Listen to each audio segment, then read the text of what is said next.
sounds so good. Good morning, everyone. Welcome to the Texas Unitarian Universalist Justice Ministries annual gathering. Woo-hoo! We're so thankful you can be here. Hello to our friends and family and UU siblings and partners online. And we're just so thankful to be here today at First Unitarian Church of Dallas, one of about 40 Unitarian Universalist congregations in this large, challenging, and beautiful state of Texas that we love so much. I am the Reverend Erin Walter, and I use she, her pronouns. I am so proud and honored to serve as the minister and executive director of TexUJM, as we call it.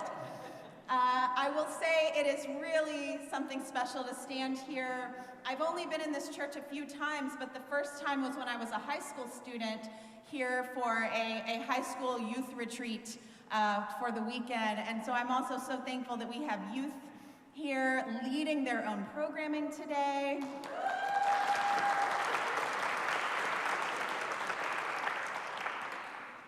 I want to acknowledge that we come here today, both our participants online and here, with a lot on our hearts, in our personal lives, in our family lives. There's a lot going on in the world. We don't take it lightly that you made the choice to be here with us today. And we appreciate you so much for being in this moment of faith and commitment to justice together. Thank you.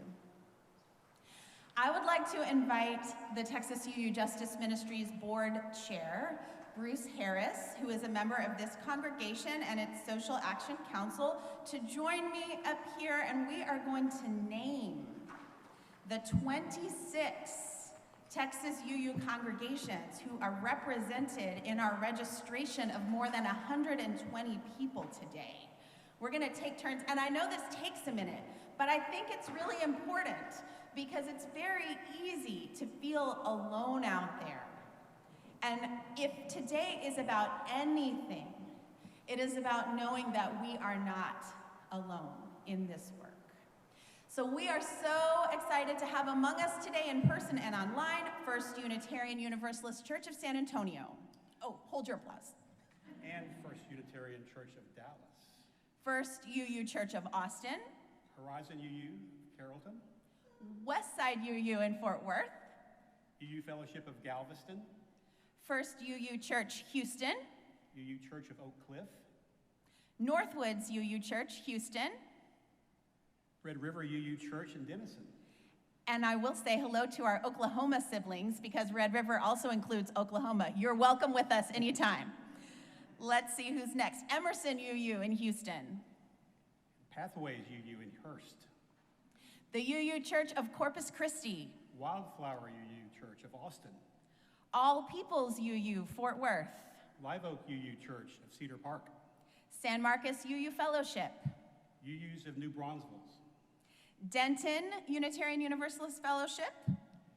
Unitarian Universalist Church of Midland. Arlington UU Church. Unitarian Universalist Church of the Brazos Valley. Those are our siblings in Bryan and College Station. Community UU Church of Plano. San Gabriel Unitarian Church Fellowship. All Souls UU Church in Brownsville. And Tapestry Unitarian Universalist Church of Houston. All right, and if we didn't call your name but you're here, come and tell us and we'll make sure to give you a shout out. I also want to say that we have members of the Texas UU Justice Ministry today who are out there in the world. This is a vibrant, busy day, and you are a vibrant, busy community. We have folks who are at political conventions today. The UU Network of Houston is having their music event. First Austin has a reproductive justice event. Let's see, Community and Bay Area UU in Houston are having a congregation-wide each like strategic planning gathering. UU Church of Houston has I think it's their church camp out maybe, or church gathering. There is so much going on in the life of Texas Unitarian Universalism, and so we send our love out to everybody who is doing those vibrant things in the community as well. Welcome. Shall we cheer for all of our folks?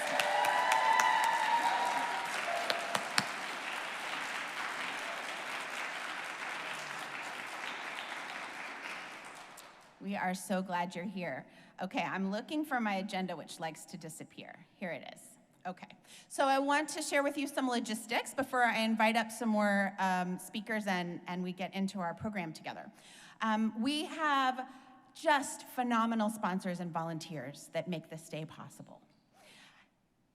Our host congregation, First Unitarian Church of Dallas, I cannot say enough about your ministers and staff and Social Action Council. Thank you so much to Senior Minister Reverend Daniel Cantor, to Reverend TJ Fitzgerald, who has been our true partner in this, to Reverend Beth Dana,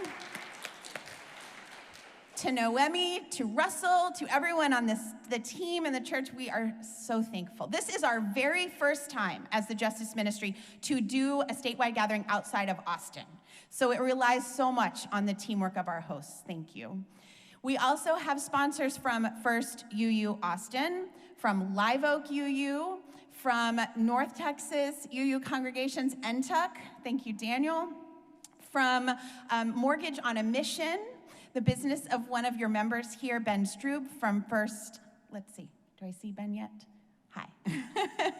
Yeah, and I'm trying to make sure I get everyone. Live Oak UU in Cedar Park. So thank you all for making that possible. I'd like to introduce our chaplains for the day. We have in our events, we have chaplains that serve our LGBTQIA+ community, that serve our BIPOC members, Black, Indigenous, and people of color, as well as chaplains for the general attendees. So you can reach out to folks at any time. Let's see, Biss Thornton in the back. Biss is serving our LGBTQIA+ population, and our respite room for folks from the LGBTQIA+ caucus is upstairs, along with the BIPOC respite room. Reverend Ade Krabah was going to be our chaplain today, and she is sick. She is our minister for the New Braunfels congregation. She sends her love, and we send it back to her. So if you are part of our BIPOC community and you need chaplaincy support today, our organizer, the wonderful Michelle Venegas Matula, is here for your support today. And then Nancy Bernard is our chaplain for our general population. There's Nancy in the back. Thank you so much. There's a quiet room for everyone. Am I pointing the right way, Reverend TJ? That way. So if you need some time, we know there's a lot that's on our hearts and minds, and if you need some time today, take it, please. And if you need some support today, please let our chaplaincy team or anyone from the Tech Sujum staff be helpful to you. Young adults, thank you. Our young adults have a room for themselves as well. If you need some time among your young adult peers, that is in the religious education building, right, Michelle? Back that way, awesome. And there's a table, yes. Biss is also the chaplain for young adults. Thank you, Biss. And there's tables, as you saw when you came in. When you gathered today at lunch, we invite you to take time to connect with people from your regions, people from your identity caucuses if you would like. The other thing that's just so important today that we hope you take away from today is a connection with someone. Whether that's reconnecting with someone you haven't seen in a while or making new friends that will sustain your spirit on this journey, this lifelong journey for justice that we're on together. May I invite anyone from First Unitarian Church of Dallas to rise, please? Can we give these folks a hand as our hosts?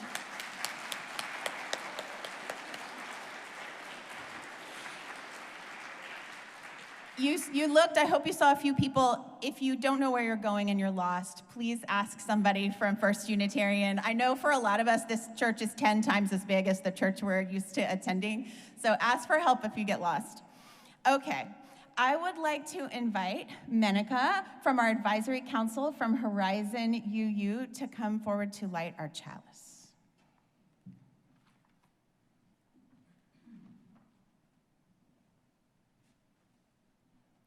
Our chalice lighting today is entitled The Sacred Power of Justice by Jamie Yandel. We light this flame to ignite the sacred power of justice. We light this flame so that it may be a beacon of hope.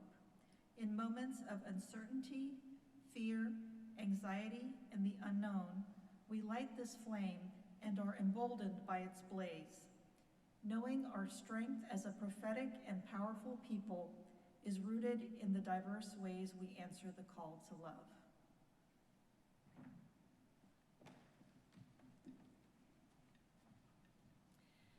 And I'd like to invite Reverend TJ, after he lights the chalice, to come and offer words on behalf of our hosts.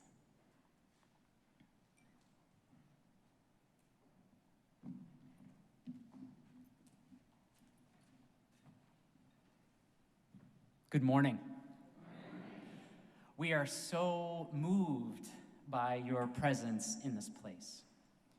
Your very being here, all of you, all you bring here is beautiful to us, and it is a blessing in this place.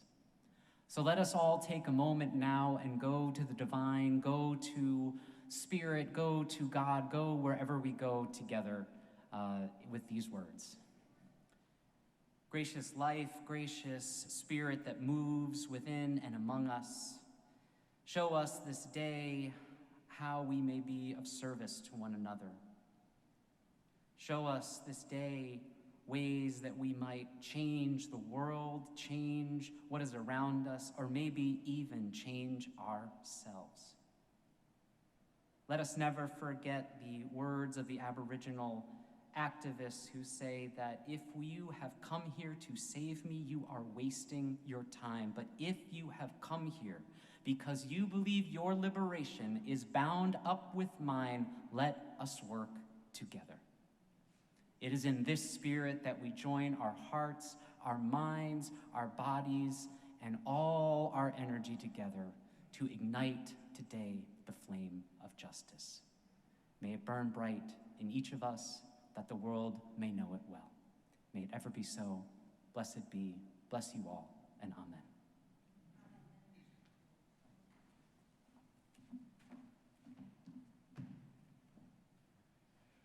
Welcome to my church. I've been a member here for only 36 years. To put that in time reference, the first sermon I heard here was why we should oppose the nomination of Robert Bork to the Supreme Court. I was sitting over there on that side. Things have changed a little bit since then. My name is Daniel Polk, he, him. I work with all our congregations in North Texas, which means a lot of cat herding, but I'm pleased that we can support and welcome TexUGen to Dallas.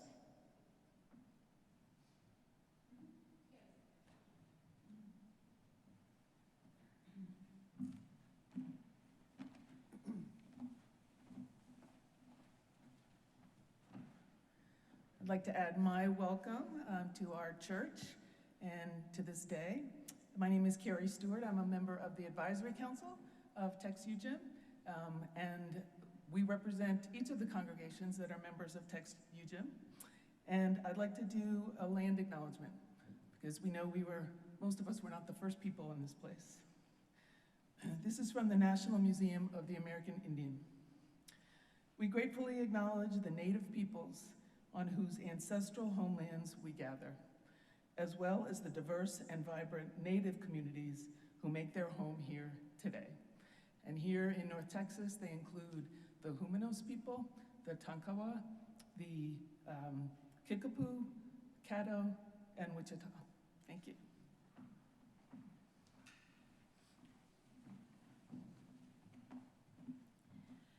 One of the roles of the Texas UU Justice Ministry as your state action network is to connect you with each other, but also to connect us as Texas UUs with the wider Unitarian Universalist movement. So at this time, we have two brief video greetings to offer you from our partners at the Unitarian Universalist Service Committee and at the organizing strategy team from the UUA. We also received some love this morning from some of our sibling state action networks in New Jersey and Arizona. The world is watching and cheering for what you do in Texas. Greetings, Texas, UU Justice Ministry friends and friends at First Unitarian Church of Dallas. I'm Reverend Mary Catherine Mourn. I'm president of our Unitarian Universalist Service Committee. We are an 85-year-old human rights organization working in partnership with grassroots communities domestically and around the world to advance human rights and social justice. And it's our privilege to be in partnership with all of you in Texas in the great work that you're doing. Welcome to this wonderful day together of gathering and visioning and connecting and supporting and imagining. I wish you all the best in your time together and in the really vitally important work that you are doing in Texas. We see you, we are watching, and we are so grateful for your leadership. We're grateful for your reproductive justice and immigration work and land and water defense with partners across the state. And I look forward, I hope, to having the opportunity to hear more about your theme today and the keynote on bodily autonomy, safety, and state control. Thank you for all this wonderful work that you are doing in Texas. We are grateful for your leadership there, and we are especially grateful and find it to be a privilege to be in partnership with you on many of the issues that you are addressing and that are core to our partners, both in the US and around the world. We look forward to many opportunities to support you and to work together with you in the future in these really important times for our democracy and for human rights around the globe. Thank you so much for all that you're doing. Hello, Texas. I'm Nicole Presley. I'm the Organizing Strategy Director on the Side with Love team at the Unitarian Universalist Association.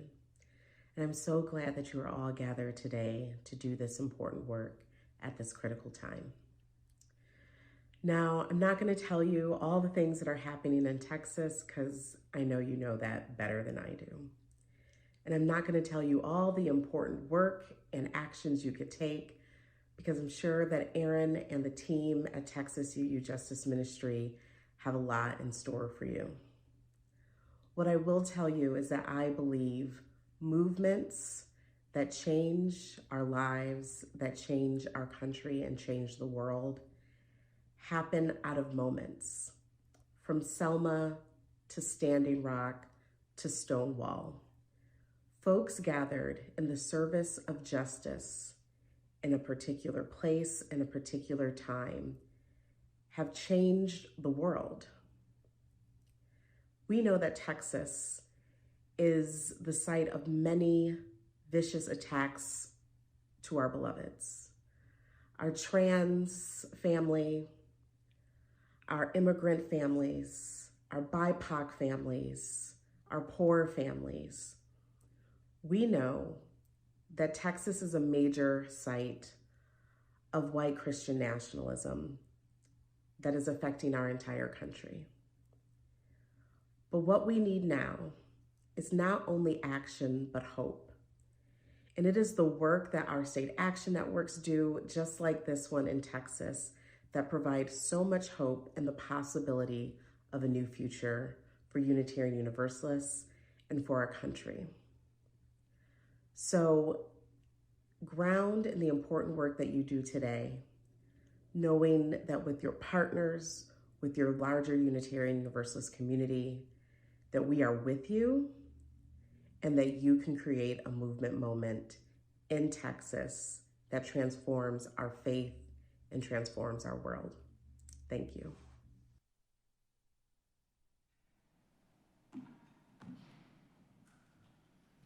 We are so thankful for our partners. Thank you, Reverend Mary Catherine and Nicole and everyone at the organizations that we work with. I'd like to invite Lucy to represent our youth caucus. Come on down. We are so thankful for the youth. Go for it. Hello, can you guys hear me? Wonderful. Hello, I'm Lucy Blair, and I am a congregant here at the First Unitarian Church of Dallas. I am honored to be serving as a youth leader in the Youth Caucus this year alongside Tulio Cantu, who is on Zoom, from Wildflower UU in Austin. Today, the Youth Caucus will be learning about the history and injustices in state control, justice and legislation, and mass incarceration from a lens of youth justice. Today, we have the privilege to hear from guest speakers, including Mr. Leon Theodore from the Texas Center for Justice and Equity, Mr. Roberto Lopez from Texas Civil Rights Project, and Texas House Representative and fellow UU, Donna Howard. Additionally, we are going to have group discussion and fellowship after watching a couple of short films of youth justice in work, and we are looking forward to coming together later today to say some closing words about how we can work in solidarity together. Thank you.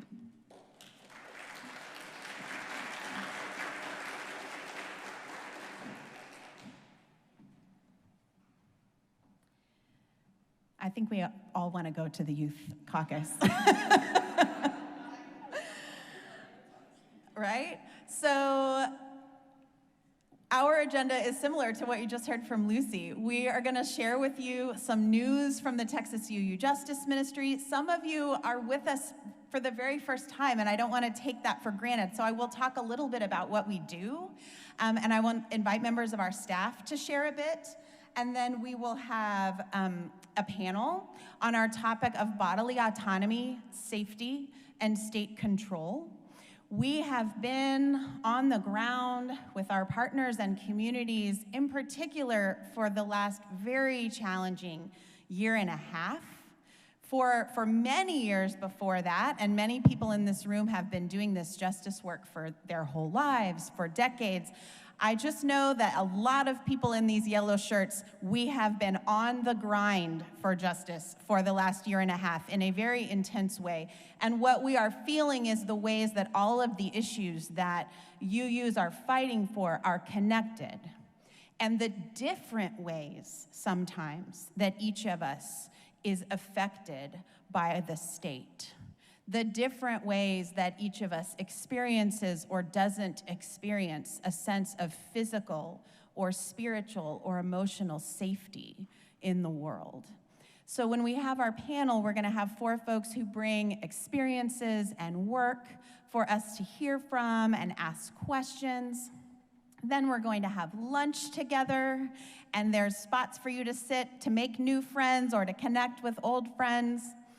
And then our wonderful intern minister, Sarah Burrell Harrop, is going to lead us in, and our folks online, Jan and Carrie, are going to lead in a time of storytelling, listening, sharing in small groups for us.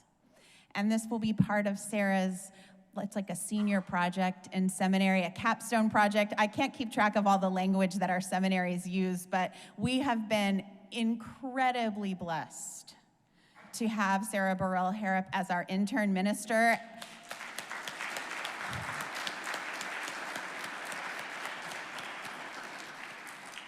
We have just a few more months, but since this is her sort of capstone project, I hope today, Sarah, will you wave for those who don't know you? There's Sarah in that awesome peacock coat. I hope you'll express your love and gratitude to Sarah when you can, and I'm gonna hold up this little recycled notebook. I'm gonna put it out there in the back. There's gratitude tables in the back for you to write notes of thanks to our hosts, to our volunteers, to our sponsors, and I invite you to write notes to Sarah as well of appreciation while we're here in person. Yes, we will have chances to appreciate her at the end of her, her graduation time. And yes, when she is ordained, we can't wait to celebrate that. But we're here today in person, and so I want to just invite you also to help us appreciate her today in that room during lunchtime. All right, it's 10:45. I also want to make sure we understand that here in Justice Ministry Land, time is flexible, right? That's one of the ways we're dismantling white supremacy culture in ourselves and our institutions. We have guidelines, and then we see what we do. We show up for it, right?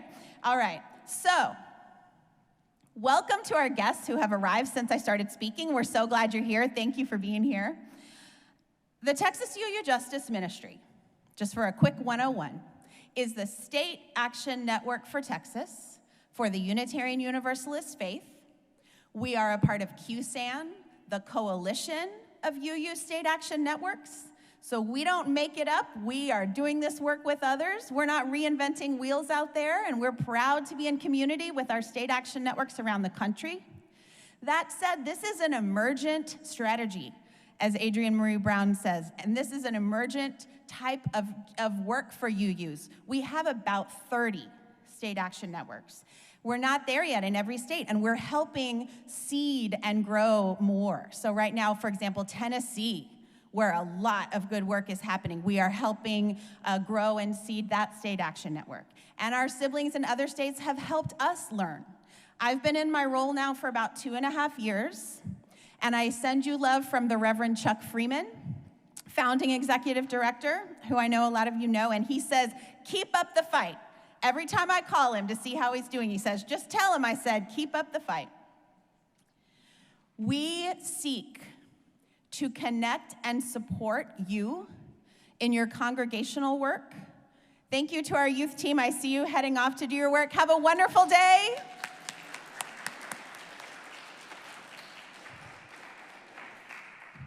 Our congregations vote every few years on the issues that we address. So we are in the thick of it right now on racial justice, on LGBTQIA+ rights, on climate justice, on public education, on economic justice. Reproductive justice was number one, even though I said it number 6, that was absolutely at the top of what you voted for, and we know that we stand here and we sit here today in a congregation that has been deep in that work for a long time. In fact, the second time that I ever set foot in this congregation was at 5 a.m. to go on the chaplaincy trip for folks who are going to New Mexico for abortion access. So thank you, First Unitarian, for the work that you do. I could talk all day about what this work is. I want to let the other 2 members of our team share some of the elements of the work that they would like to speak to. Michelle and Sarah. Has Taylor made it yet? No. Okay. We've had some car trouble in one of our team members' families as well. What I want you to know, though, is that you are making a very big difference. It doesn't always feel that way, but it is true. We hear it from our partners. We see it in the ways that one of you will send a petition on our Google forum, and the very next day, the goal of that petition has been achieved. We see it in the legislation last year that you defeated. 95% of the anti-LGBTQIA+ legislation was defeated in coalition last year. And we're still fighting that other 5% in the courts of public opinion, through mutual aid, through things that we don't talk about publicly, but which save people's lives. You also do things that are positive, that are not just about fighting off the bad stuff, but are about bringing forth the good stuff. Last legislative session, you were part of the coalition that brought maternal health care from 2 months to 12 months, postpartum health care here in Texas. So give yourself a hand for that.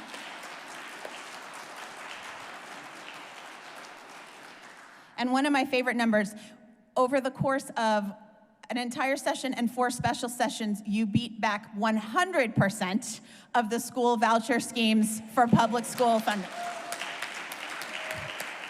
You really showed up for public schools. And you've really been showing up for our immigrant communities. You've been showing up against SB4. We are in the thick of that work right now. Please be following your emails. Please be paying attention. There's a lot going on. But what I want to make sure you understand is that whatever you can do matters. If it's one petition, if it's one action hour on Thursday, if it's sharing one email with your community, everything doesn't have to be as overwhelming as they want it to be. We are in this together, and everything that you do matters. So thank you so much. I think, Michelle, you're up next, right? I want to invite our fabulous congregational and justice organizer, Michelle Venegas Matula.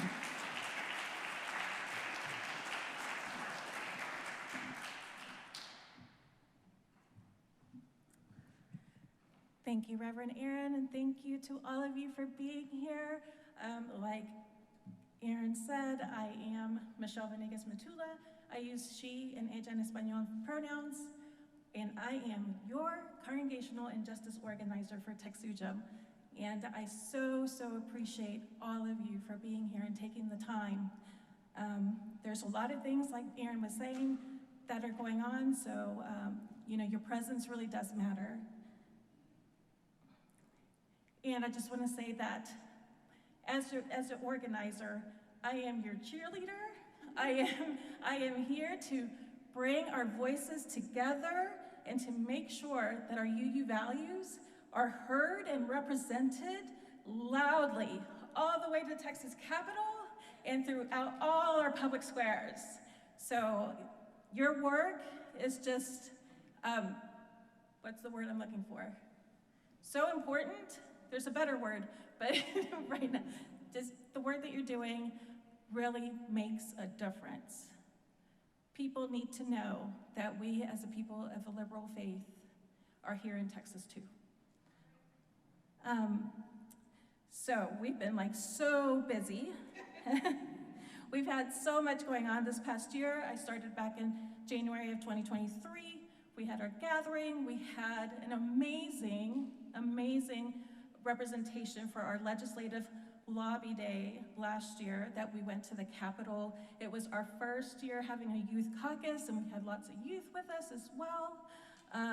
But we had about almost 200 people show up to represent our faith. We've been working, connecting with all your congregations and getting to know you. We've also been doing our trans inclusion program that we were able to get a wonderful grant so that it's available to every single congregation in Texas. Please, please, please make use of it. We've had 16 congregations so far. Yes, definitely. We've had 16 congregations so far. Some of them have put it on multiple times. TechSouJM did online 2 sessions, and out of those 2 sessions, more congregations signed up to run it at their local congregations. So thank you so much for doing that. This program is so important and so connected to the work that we're doing out there, is making sure that we're prepared here in our congregations, within ourselves, to make sure that we are the welcoming, and radically inclusive religion and faith that we proclaim. So I just encourage you to keep, that is still available, reach out to us, we'll get you signed up. We have also, this past fall, we partnered with DRUM, that's Diverse Revolutionary Unitarian Universalist Multicultural Ministries. It is the longest serving Black, Indigenous, people of color, people of global majority identity caucus within the UUA. And it is a place for those of us that have BIPOC identities to be able to come together, but as well as it serves as an accountability partner to the UUA and other organizations within our faith. These circles that we did them in person and one virtual, and just absolutely nourishing for those of us that partook.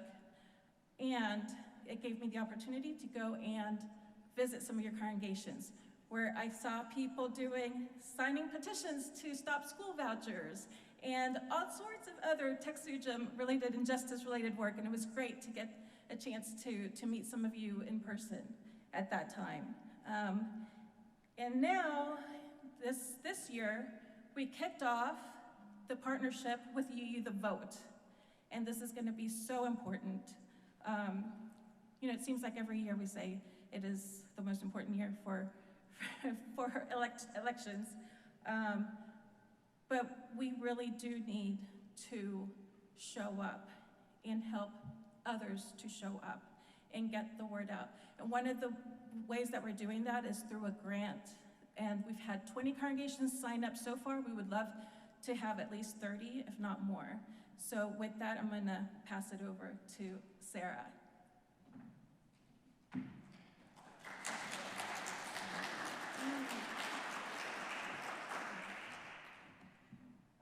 Good morning. I am so happy to see all of y'all here. My name is Sarah Burrell Harab, and I do use she or they pronouns. Either one works for me. And I am the intern minister of your justice ministry.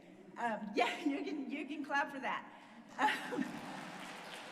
I'm gonna touch on 3 things today. Our every action and all those emails, the election year advocacy, and the third one was important, but I forgot it. So let me talk to you about Every Action. So Every Action is our new platform for organizing, and it allows us to get to know you and know more about you by the events that you choose.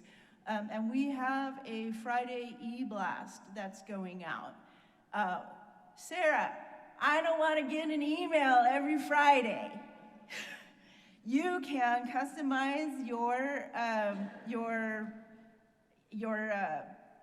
subscriptions so that you don't get the e-blast. You only get our monthly and periodic newsletter.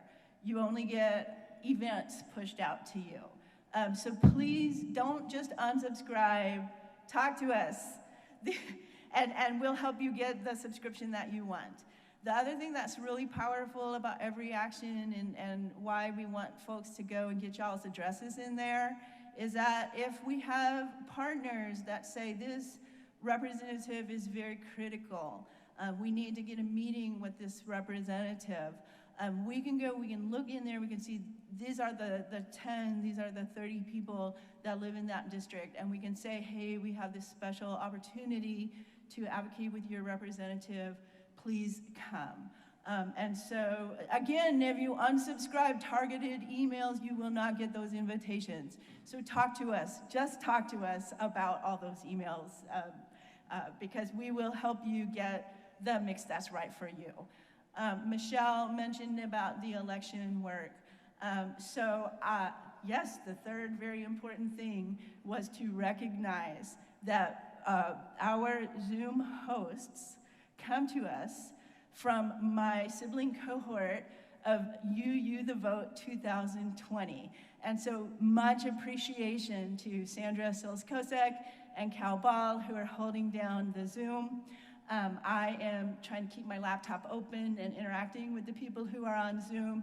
We have people from Midland, we have people from Brownsville, we have people from Houston, we have the whole state represented.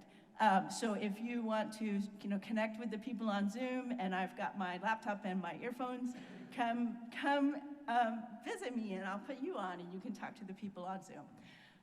Finally, about the election, we actually have 21 congregations. One is waiting for board approval.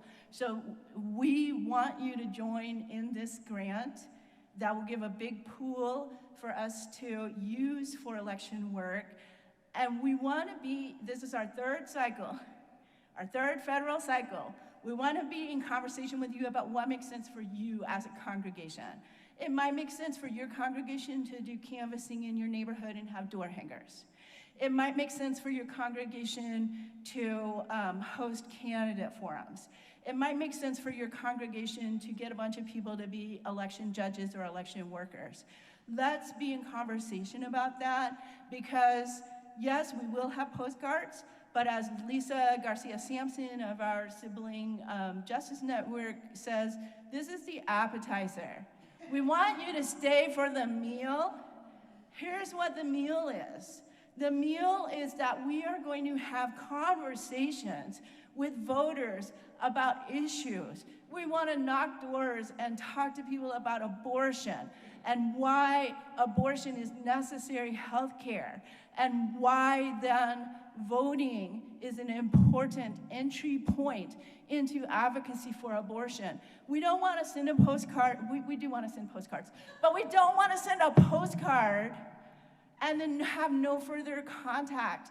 with those voters. We want to build relationships with people, have conversations with people, so that we can build a movement for solidarity, for justice, for liberation of all of us.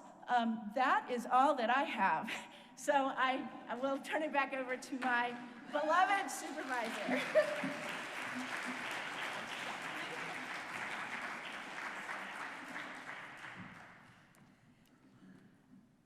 I just cannot say enough about how much I love this team and how much I love all of you. Will you wave if you're one of our advisory council members?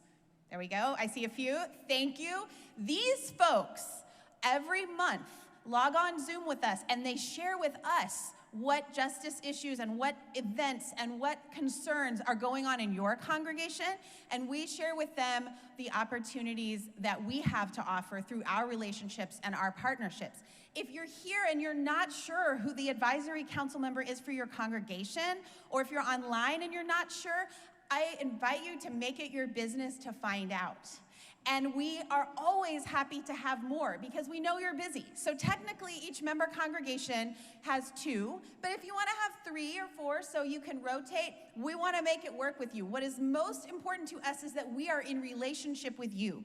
And Sarah and the Action Hour team have done such an incredible job every week on Thursday nights for what now? A year and a half? Of putting together actions that you send to them that they find. We cull through countless partner emails and calls to action so that you don't have to as much. I heard her say, like, if you want the issues with emails, we feel you. And I also say that reading your justice emails is a spiritual practice. And so we do that, and we bring those actions to you. So all I want you to know is that we really want to lift up the work and the ministries of your congregations. We want to be in relationship with your ministers. It is a big state. So we will appreciate your help with that. Let us know what you care about and what you'd like to see us showing up for. I'll also say that we have put together a speakers guild. Our goal is to get to every congregation every year with somebody who speaks on behalf of the justice ministry and the work, sometimes more than once a year, because we have such phenomenal seminarians and lay ministers and speakers in Texas. For this organization to be a teaching ministry means so much to us. To be raising ministers and in relationship with seminarians who put justice at the center of their call. And so let us know. We are happy to schedule and come see you in person. That's a bit of what I have to share with you, and I would love, love, love to invite one of our special guests, Leon Theodore, to come forward and share a little bit about himself and his work before he goes to bless the Youth Caucus. Is it about that time? Awesome. Thank you so much. While we're waiting, maybe turn to somebody and just say hello, and I'm so glad you're here. Give somebody a little love while Leon comes down. Thank you.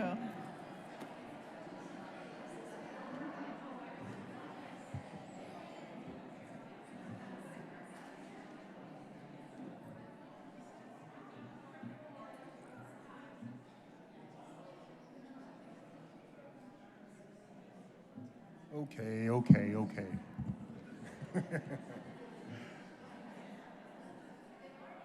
Good morning, how are you?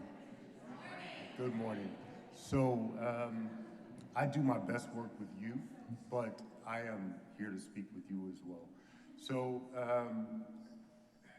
listening to what has been said this morning, the biggest thing that you should take away from what's being said is legislation happens once every 2 years, but data points are daily occurrences.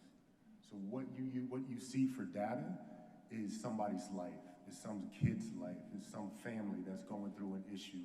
And what people are having conversations about as something not important is a day-to-day struggle for life. So what was said was that how can you be involved? That means involving yourself in the communities that you say you want to help, right? So that means that you're putting their voice first. you're hearing from them. It's great that we have opinions about what goes on, but we don't know what that looks like until you ask someone that's actually living that experience. So my work with Texas Center for Justice and Equity, so I'll start with TCJE. We used to be a policy organization, and we did policy from a grass tops level, from a state level. But now we've moved, I will say this, I'm very proud of this, changed how we do our work. So myself and another individual in our organization started our direct service arm of our organization. For 24 years now, we've been doing just policy. For the last 4, we started doing direct service. And what direct service means is that we impact the communities that are the most affected, especially in incarceration and justice issues.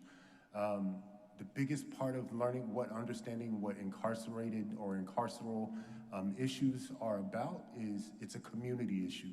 It's not a them issue, because I'm formerly incarcerated, but here I stand in front of you. And if I hadn't been given a voice, if I hadn't been told, you know, I always knew who I was, but someone has to validate that. And until someone validates that, until someone sees that you're worthy, then you can't be a contributing partner to society. So if you are interested in your community work, you have to be interested in the people that are most impacted by it, giving them voice, giving them agency, giving them a space at the table, not just asking them, what do you think, but helping them contribute to that conversation. The second thing is, with our work, just understanding that you have, so my whiteness shows up as time as well. So we can't be late, but I'm breaking that, right? But it is the fact that once we've gotten to a certain place, you have to go back and you have to give back to what's important. And again, it's not a once every 2-year thing. It is absolutely every day. So your life has to encompass their lives and their struggles. I know you guys do a great job at that. You continue doing what you do.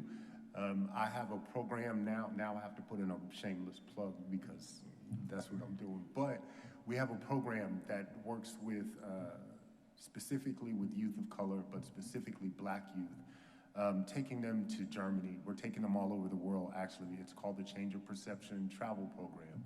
As you well know, you can only change your perception when you have experiences.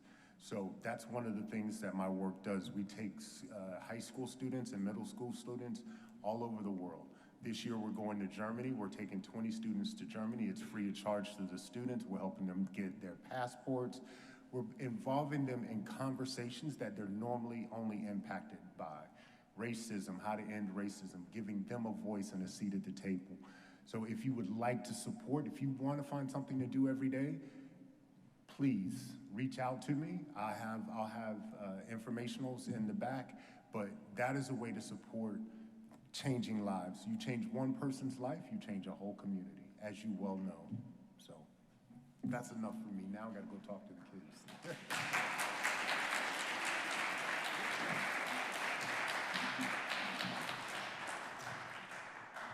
Thank you so much, Leon. I'm going to read his bio for you so you know who our youth are getting to hear from while some note cards are getting passed around. We are about to come to our time of our panel. So those note cards are going to be for when you feel like you want to ask a question, and I have some pens. If you don't have a pen, I'll bring some pens out in a minute, or I might even ask Daniel, that box has some pens in it. If you need a pen, if you think you're a question asker and you need a pen, raise your hand and we'll get you one, or ask your neighbor. I'm gonna open up. There's pencils in the pews. Thank you, Mom. My mom is here. I love some intergenerational UU justice work.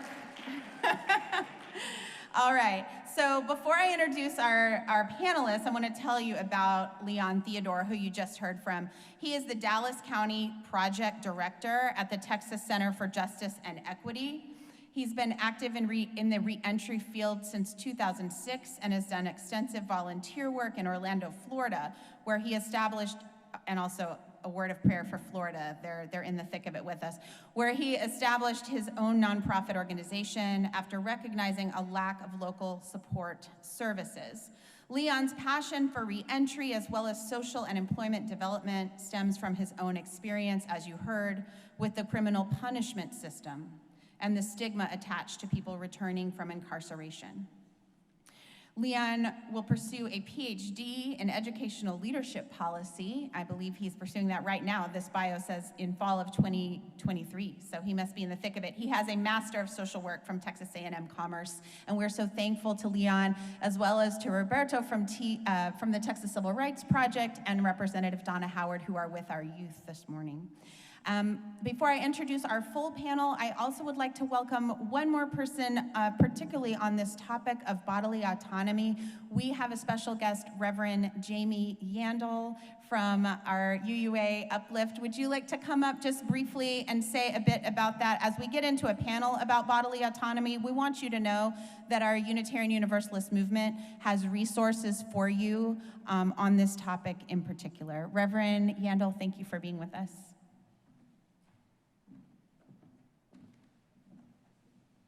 Hey y'all.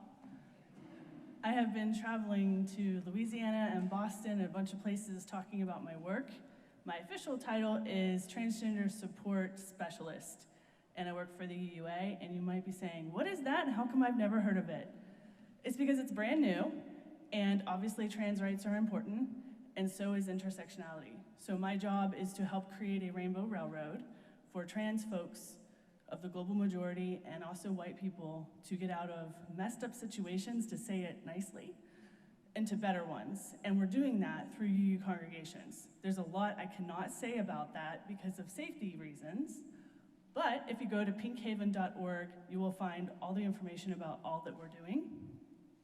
And a special thank you to TechSouJum, because we're creating what's called transgender care packages for our trans youth. And the idea is that it'll be a matching program so that congregations in the north who are just so desperate to do something for our southern congregations that know that we're in it and they just feel helpless and they want to do something tangible for us, they're going to send the message through the care packages that will hold our youth and will remind them that they are divine and beloved. And there's a whole bunch of people, even if they feel alone, that really want them to survive. So when I brought this project to Reverend Aaron said, hell yeah. And so that's just another way of what TechSouJum is doing to literally hold in the state and also nationally so many projects. So I just want to say thank you.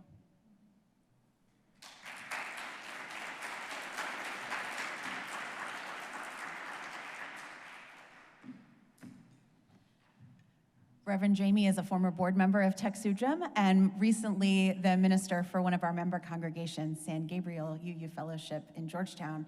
Thank you, Reverend Jamie, for the work that you're doing and for being here with us today. Will you take a breath with me?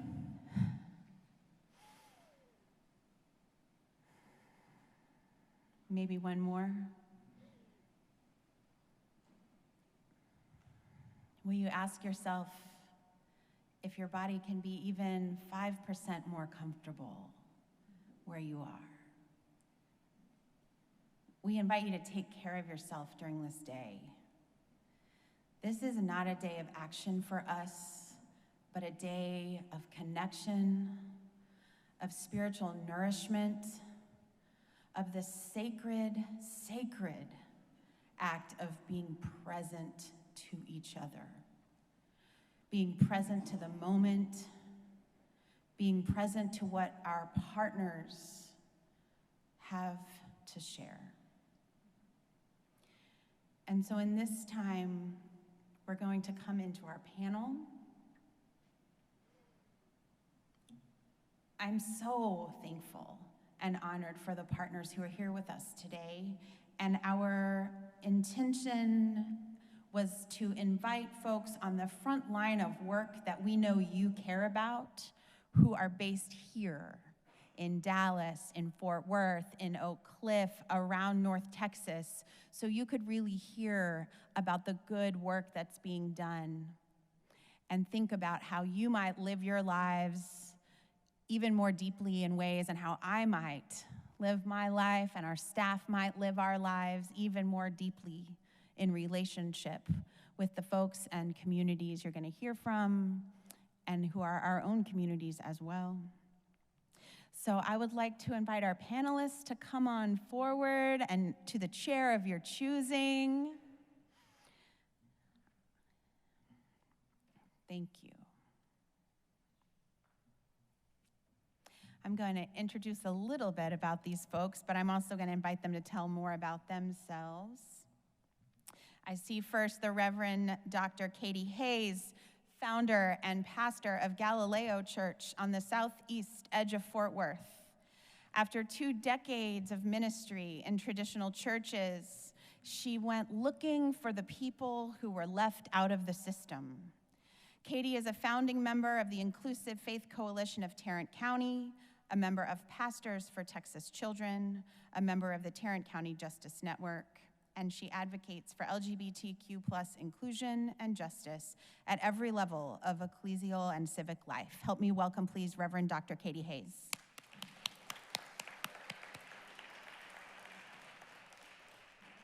I saw Pamela Young sit down next. Welcome, Pamela, Executive Director and Lead Criminal Justice Organizer at United Fort Worth. Woo woo. A multiracial grassroots community organization that actively works to challenge discriminatory policies and systems of oppression while empowering Black, Latina, and other historically marginalized and working communities to join the fight for justice through collective action. Pamela is a lifelong resident of Fort Worth. Who else is from Fort Worth today? All right, we have some Fort Worth folks. Who is motivated by justice and dedicated to making sure her community is empowered to fight for the same. Pamela is passionate about ending mass incarceration, the criminalization of poverty, and police brutality. There's a lot of great stuff in her bio, but I also just love reading that she is currently learning how to roller skate. Welcome, Pamela Young.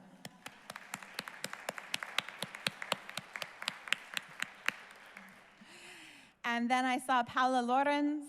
Welcome, community organizer for the Texas Organizing Project in Dallas. Woo.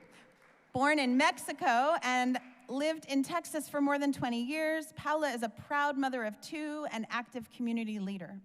Her care for immigrant justice began the moment her family member was unfairly detained and deported from the States.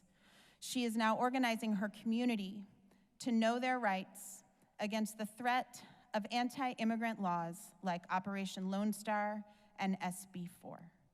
The Texas Organizing Project, which Paula represents, organizes with Black and Latino communities across Dallas and the state of Texas because they believe in the power of the people to build and transform our state into one where working people of color have power and the representation they deserve.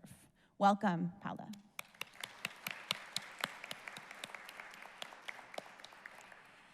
And last but not least, if you were with us at the Capitol last year, you know my dear friend, the Reverend Edwin Robinson, community organizer, political consultant, and coalition builder with a focus on organizing Black people and all people of faith to develop life-giving policies, elect progressive leaders, and build the civic and revolutionary power of ordinary people like himself. I don't know how ordinary you are, sir, but okay.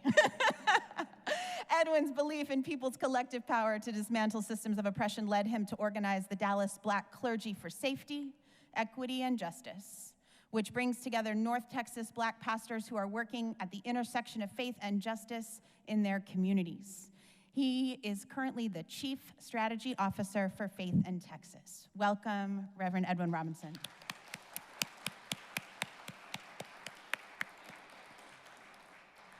All right, so someone has a microphone, right? Or do I need to grab it? There we go. So our topic today, friends, is bodily autonomy, safety, and state control. And so I would like to invite each of you, number one, if there's a little more about yourself that I didn't share that you'd like to share with our community of Texas UUs, please feel free. But then if you would start by sharing with us those words, especially that word of safety. How does that word safety land for you and your work and your community? Where are your communities feeling safe or unsafe at this time? And I invite you to share any story. We live in stories, as you know. Thank you. Edwin, you want to go first? You've got the mic. No, I do not. For the sake of equity, I will not go first. Oh, okay. I can start. Okay. Hello again. My name is Paola. And to answer the question, the community, the Latino Hispanic community is very worried. They are worried about what's going to happen within the days with the SB4 being applied. They're scared of family separation. Most of the children are US citizens, and many of the parents are not. So there's that big worry about them, about the parents leaving the children, and the children are very fearful of who they're gonna be with if their parents leave. Who's gonna take care of them, who they're gonna end up with. Most of these families don't have other relatives here that they know their children are gonna be secure with them. So the most worried right now is the children. What's gonna happen to the children? Who's gonna take care of them? Who they're gonna end up with? Also, the other options they would have is taking the children with them back to their countries. We're not talking only about Mexico, but we're talking about like South America entirely, and the Caribbean as well. And for many of these people, they're not economically secure to go back to a country they don't know anything about anymore, because they've been living in this country for so long that they don't even know what's there in their own country or the country they came from. So the country they came from, it's going to be a different, a new start. They have nothing to go back to because they started their life here. Their lives is here already. So that's most of the worry that the community have as of right now. Thank you.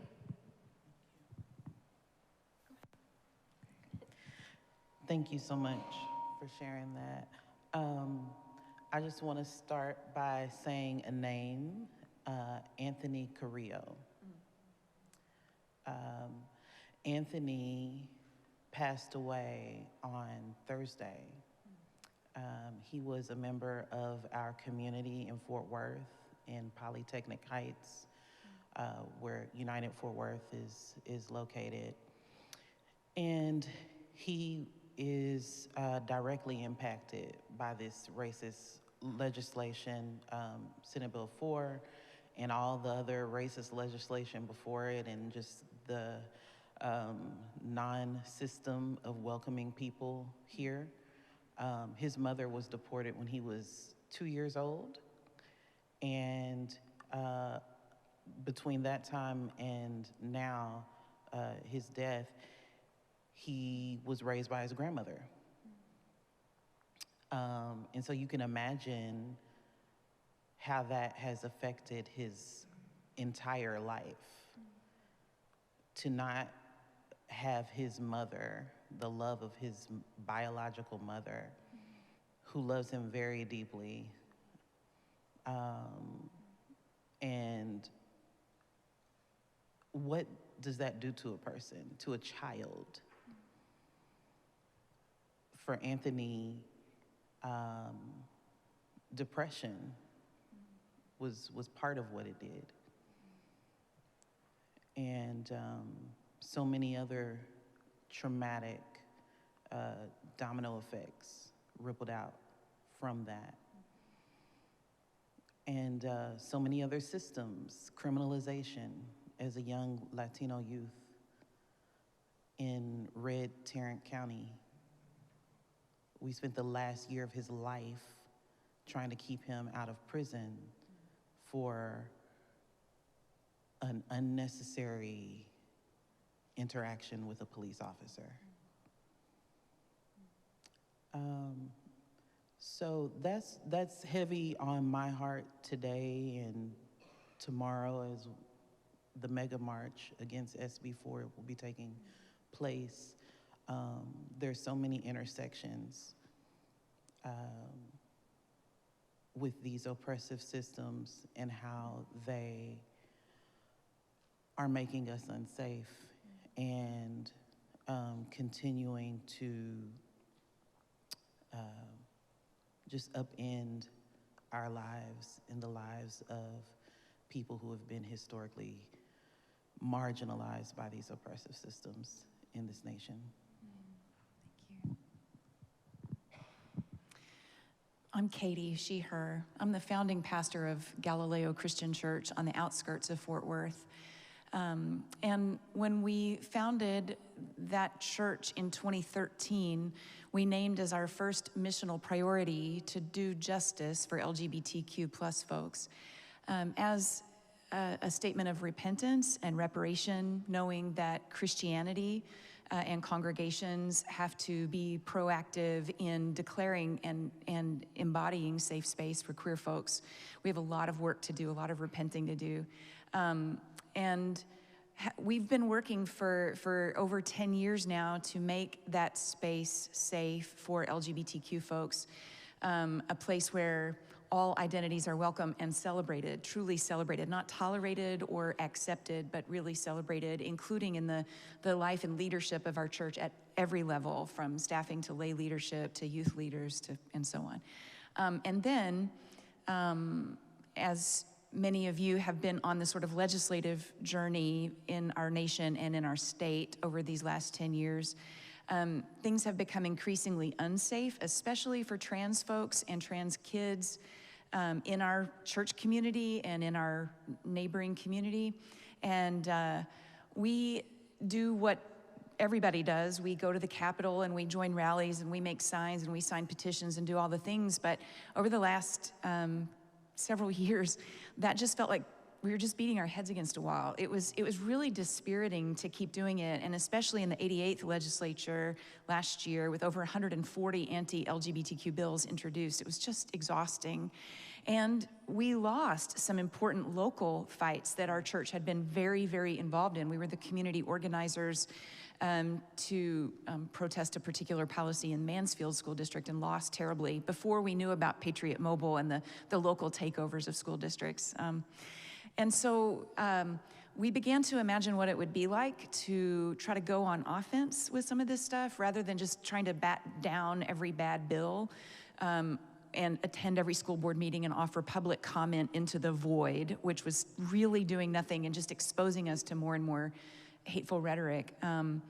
We allies had already said in our church, queer folks don't come. The allies will take up the work because you don't need to sit through another school board or city council or library board meeting and hear your identity maligned in these ways. So then in 2023 with SB 14, which is the legislation that made it illegal for healthcare providers to give gender-affirming care to minors in our state, it was so devastating to people in our congregation, but much more so to people among our neighbors and friends. And so we started a new initiative in the summer to respond to that. The North Texas Transportation Network is an effort to get money into the hands of families who are having to travel out of state to get health care for their kids. It's just a direct one-to-one. We take money from folks who have some to give, and we get money to families who have to travel in this way. And two things happen in response to that. Well, three. First, I should say, we've given out dozens of those grants at $1,000 a pop to families who, $1,000 won't cover your whole trip to Colorado or wherever, but it'll get you a fair piece of the way. And it might replace some wages that you've lost from work to have to take your kid out of state for that health care. That's all been great. But the right-wing media picked up that story, and suddenly in the fall we had protesters at our church, which had been pretty incognito up till then. I mean, nobody really paid attention. We meet sort of tucked under I-20 in a sheet metal barn. It doesn't look like a church or smell like a church. It's great. And then suddenly there were protesters on the side of I-20 saying really ugly things, which made our church folks feel unsafe in their own safe space. It was such a blow. We have a robust online ministry, so people could stay home if they needed to and still worship with our community, but that's just pushing people back into solitude and isolation and loneliness, which is something our church had been combating for so long. The second negative thing that happened in response to NTTN is that we are in conversation with Lambda Legal all the time about the potential for the Attorney General to subpoena our records, and thus we would inadvertently out families who really need to not be known by the Attorney General, who, by the way, has been subpoenaing healthcare records from other states, from hospitals that are giving gender-affirming care to Texas minors. He subpoenaed DMV records for people who have had their gender marker changed on their driver's license. I mean, this is wild stuff, y'all. This is what you do before you round people up. It's bad. So we've taken, the North Texas Transportation Network is still available online, but we've taken the whole application process to completely analog means. Even the distribution of funds now is completely analog. And isn't that weird? We've had to go backwards technologically in order to keep those families safe. So yeah, we talk a lot about risk and safety, what it means in our community for allies to take risks, so that queer folks can minimize their own, but then how we remain in community together. It's an ongoing conversation for us.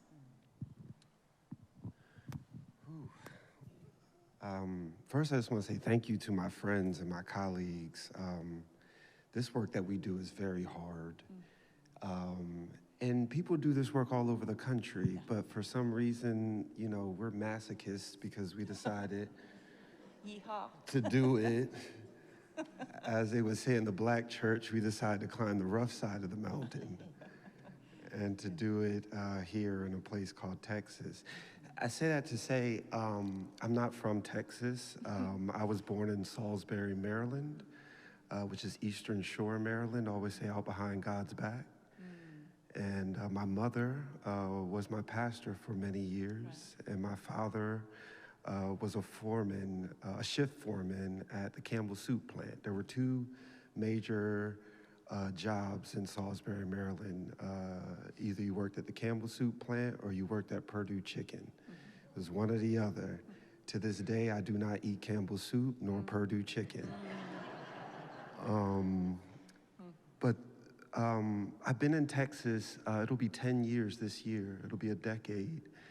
And I came here, I thought I would only be here for about 2 years, because up until that point in my adult life, I hadn't lived anywhere more than 2 years, for all kinds of reasons. And I love Texas. God bless Texas. I love Texas. And I love Texas because the more I'm here and the more I meet with people and do this work of justice and sit with people and build relationships with like these my friends and you all. Some of you all, first you got to meet my mother actually when I got a chance to speak here. And sorry, that was a side note, but the more I just love Texas. I love Texas because this is a place for radicals. It is, it's true. Texas gets a bad rap because there's, you know, about a handful of ridiculous folk passing ridiculous policies and ridiculous laws that by no means reflect the beauty and the reality of what it means to be a Texan. And when I will be able to, I don't feel like I was able to say I was a Texan, but on June the 4th, it will be 10 years. And on that day, I will officially celebrate being a Texan because I will have been here for a decade. I say that to say, Texas is such a beautiful place. Texas deserves people who are willing to fight for Texas, who are willing to keep Texas safe, and who are willing to kick out these few ridiculous folks who want to make decisions about our lives that do not reflect the love, the beauty, and the care that we have for one another. And that's what I'm so very interested in. So I'm gonna stop there because they said all the things about bodily the question, so I'll stop there. Thank you all so much for what you shared. And I want to name that for us as Texas Unitarian Universalists, everything that we're hearing is affecting us, our people. My honor is to get to go around and meet people in every one of our congregations, and our people are incarcerated. Our people have come out of being incarcerated and are not being allowed to vote. Our people are undocumented. Our people are experiencing the struggles for safety in our own congregations. And some of us are not as directly affected today, but our first principle of the inherent worth and dignity of every person, our seventh principle of the interconnectedness of all life, we are all affected. And so I thank you all so much for coming to share what is so personal for you and your communities. I have a question from our folks, and I just invite you to pass, if you've written down questions, to pass them forward. This question is addressed to Paula, but I bet some of you will also be able to answer. It says, does your organization encourage and facilitate voting and voting education, voting rights? We're thinking about bodily safety and control autonomy as it relates to long-term change. So how do you all encourage us to be involved in some long-term change? Yes, we do organize, and we do actually do a lot of canvassing. So we enforce people to vote. That is one of our main goals in TOP. We do organize, and we do try to have people to vote as well. And can you repeat the question? No, you got it. And maybe you could speak to, though, what are some of the challenges that you all see for people getting to the polls? Because what we're hearing is that we've done a really good job in Texas of registering people to vote. Mm-hmm. We need to help people get to vote, and there's a lot of challenges for that. So if you'd like to speak to any of that. Yes, so not just we push them to register, but we also push them to vote.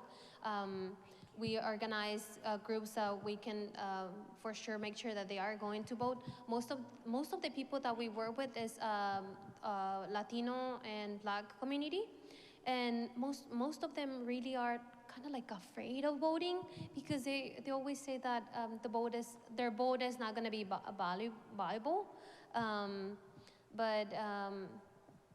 Yeah, we would love everyone that is willing to come help as well. We're always open for anyone to come and join us. Anybody else want to speak to that one? And then I do have more questions. Yeah, I want to speak to the long-term stretched strategy point of that, namely because that is really where my focus is has been over the last year and going forward. You know, in a game, in a fight, and whatever, right? There's an opponent, and a lot of times we don't like to think about opponents. But the reality is, our opponent, right? Is crafting long-term strategies. And we find ourselves, as my dear sister colleague just said, always on the defense. And, you know, I'm a big sports fan. I like basketball, I like football, but it is boring watching a game that's only defense. Anybody like, just a defensive game, oh my God, turn the channel, tell me something else. And so I've really been putting a lot of energy and time with colleagues locally and around the country into saying, how do we craft 50-year strategies? Our opponent, when we think about the Supreme Court decision, right, overturning Roe, and we don't realize that our opponent had literally been working on that strategy since the 1960s. Right? They had been working that strategy for decades. And we find ourselves so often responding to what our opponent does instead of really crafting visions for a better future, for a better Texas. and then working out those strategies together. I'll say this and be done. Solidarity, power, people talk about solidarity, and I have a definition for it. Solidarity is not just all of us being in the same room, doing the same thing. Solidarity is our ability to come together, craft strategies together, and work those strategies out together. That's solidarity, and that's what long-term strategy looks like to me. One second. Thank you. That actually leads into my next question, and then I'll come back. One of our questions is, in your opinion, how can non-frontline individuals, so maybe folks whose safety aren't as directly on the line immediately as some others, or congregations, engage with frontline groups in the most supportive way? Money. I was just going to say money. Can I just say money? Yes, I'll second that, third that, money. But also by being not just an ally, but an accomplice. And so I heard, I think earlier during some of the preliminary segments today, someone said, figure out what it is that you like to get involved with, or what issue you like to work with, and do that. And that's great, flow in the direction of your passion. But when we're talking about justice, and we're talking about creating safety, and we're talking about oppressive systems that are killing people, my 2 cents on that is talk to the people who are directly impacted and find out what they need.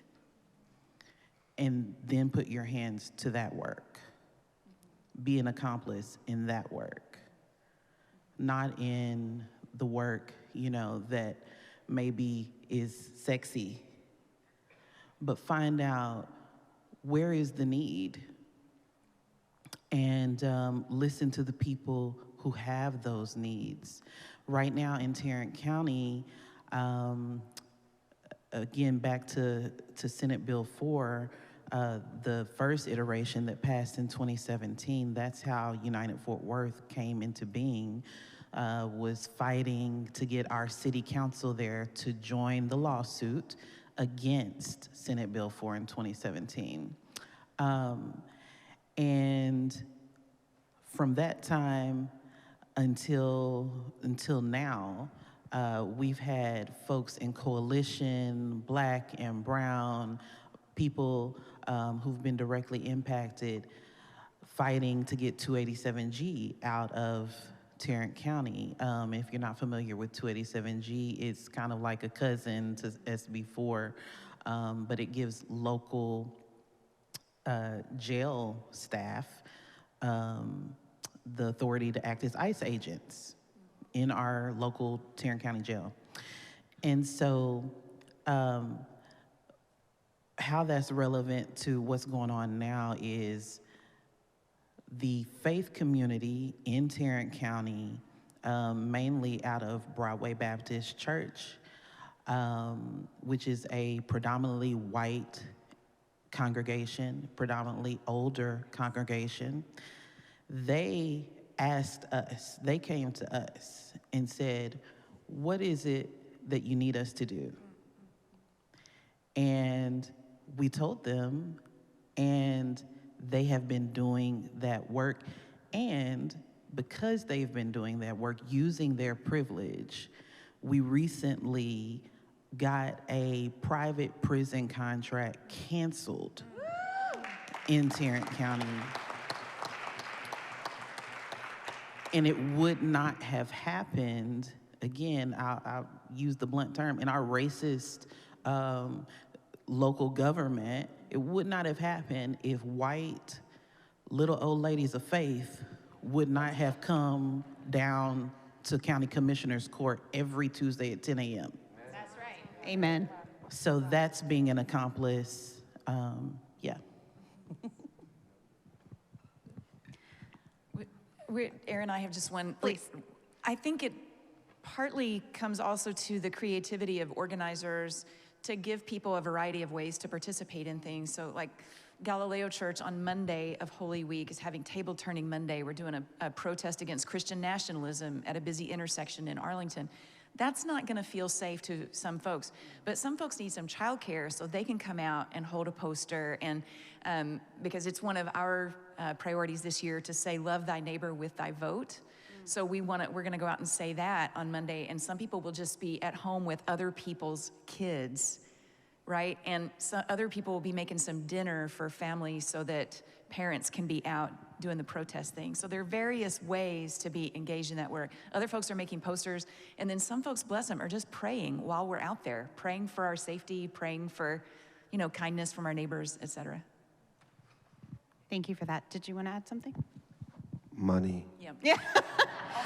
The Texas UU Justice Ministry echoes that, and we echo the appreciation for our old white ladies going to the meetings, and there are a lot of women in the Texas UU Justice Ministry, and we see you and we thank you, and men and people of all genders, we need you in all the ways. And we really do try to do that at TexUJM, to have an array of ways that people can engage, and if you don't feel yet that you've found the spot for yourself, please, we want to be in relationship with you and talk with you about what might feel like your spot. Today is a great day to do that, at lunch, later, but we're gonna find a spot for you. Every single person matters in different ways in this work. We have so many great questions, y'all. You have inspired our people with what you've shared already. What radical change do you want to see us lean into to disrupt the status quo? Good question.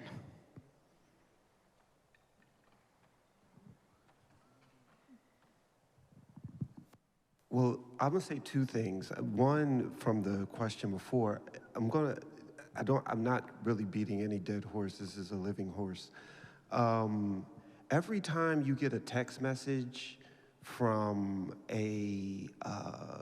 someone running for office from somewhere asking you to donate to one of our organizations. I'm serious. When they say, can you send us $10? Send $10 to top. When they say, can you send us $50? Send $50 to United Fort Worth, okay? So that's one. Two, one thing that I'm very, very interested in right now is actually creating spaces for youth and seniors to do work together. I am a millennial. I'm an elder millennial, I think is because I was born in '82, but I don't have children. Shout out, seasoned millennial. 82 in the house. Yeah. What I realized though in my work here, and I got so frustrated doing this work, trying to do it with my peers and being in these spaces, but I've also what I've learned is, when you're in your your late 20s to your 30s and you're I'm so focused on my career and my mother and my aging parents and my godchildren and my nieces, and there's so many people that I'm trying to live my life to make sure my life can support them, that a lot of times I don't have, my peers don't have the ability and space to actually interact or even disrupt the system. It's actually more dangerous because I've been fired, I've lost jobs, I've been kicked out of places, right?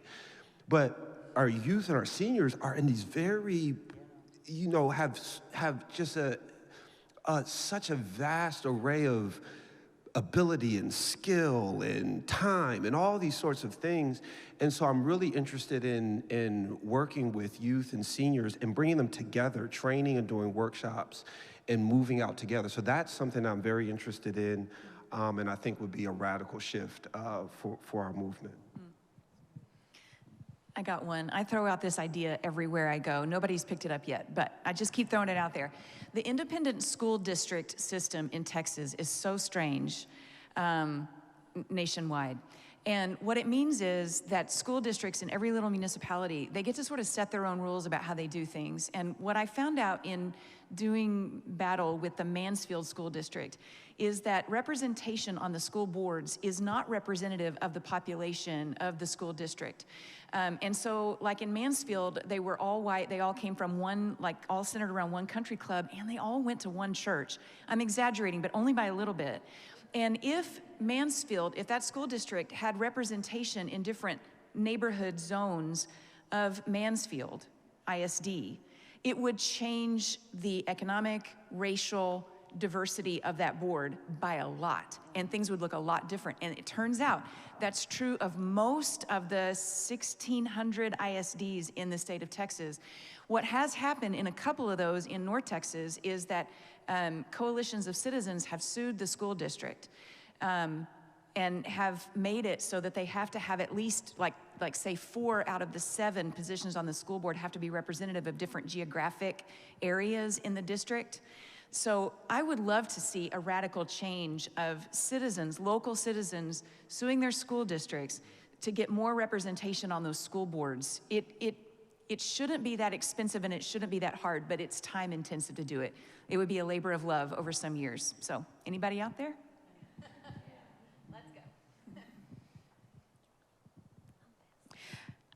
Just one more little thing, just kind of to reiterate, don't underestimate the power of your voice and the power of your privilege.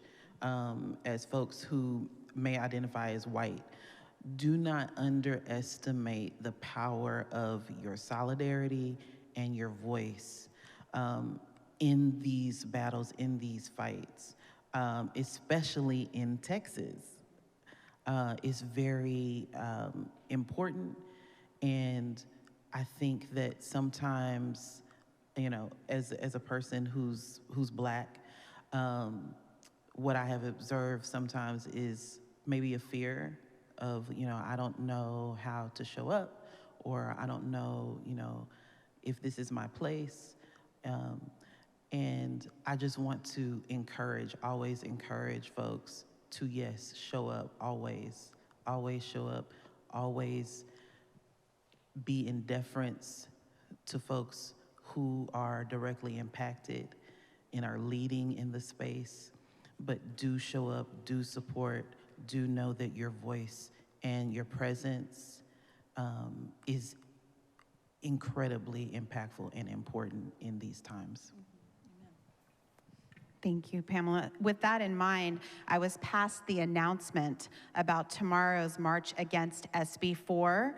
It says 12 noon at Civic Garden Park.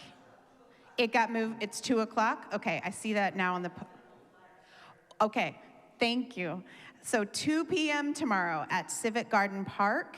You heard that invitation to show up. I'm leading church at Horizon tomorrow. I'm gonna look and see what I can do to get over there. I would love to see, whether I'm there in person or not, I wanna see a bunch of people in yellow shirts if you can do it. Civic Garden Park in Dallas tomorrow at 2 p.m. against SB 4. Thank you for that announcement. And Paula, this question, I wanna start with you, but anyone else who might have it. We know that we need to get resources out to folks in languages other than English. So the question is, what type of resources are out there in Spanish or other languages that we should be taking out into the community, whether it's about voting or know your rights, or where can we access resources in other languages that we can help get out there? Well, here in TOP, we do have most of the time translation from English to Spanish or vice versa. We are, most of the time it's us, the volunteers or the organizers who we help translate. And we do our flyers and everything that we get out there in both English and Spanish, because we focus on the Latino, Hispanic communities and the Black as well. So we don't want to have that language barrier out there. So we always do it on both. But I mean, it would be really nice to have any other languages besides English and Spanish. We would love that too as well. But we haven't had, and we're always welcome to invite anyone, no matter their color, their race, their languages or anything. But it would be really nice to have a community involved in it as well, not other than Spanish and English. I'll just say, definitely within your own spaces, prioritize and take the time to invest in language justice, in just, you know, in everything that you do, whether it's a Zoom or an event or a flyer. invest in paying the people who do this work, because it is hard work. I know we have a colleague on my team who does that work for us, and we've also invested in hiring people to do that work, to take pressure off of her. It is hard and taxing work. I know in the Spanish language, but also in other languages, just translating and interpreting. So make that investment, because you just never know how many more people you're going to be able to reach and impact. Thank you. If you would like to sponsor language translation or language services at next year's TechSouJM event, or our materials, if your church would like to be the one that makes our materials in more than just English, I would love to talk with you about that.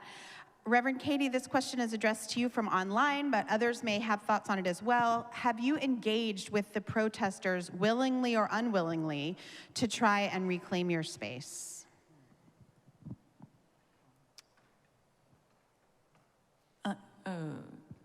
Mostly no. Mostly no. And you know, the way that actually resolved over a few months is that the groups that were protesting continued to file for permits and then would not show up. So it became a kind of harassment campaign where they were threatening to be there each week and then not coming. So we would have done a lot of work. A lot of people would have stayed home. Others of us, you know, girded up our loins to do the thing again, and then they wouldn't come. And so no, we didn't really engage. It didn't seem safe, honestly.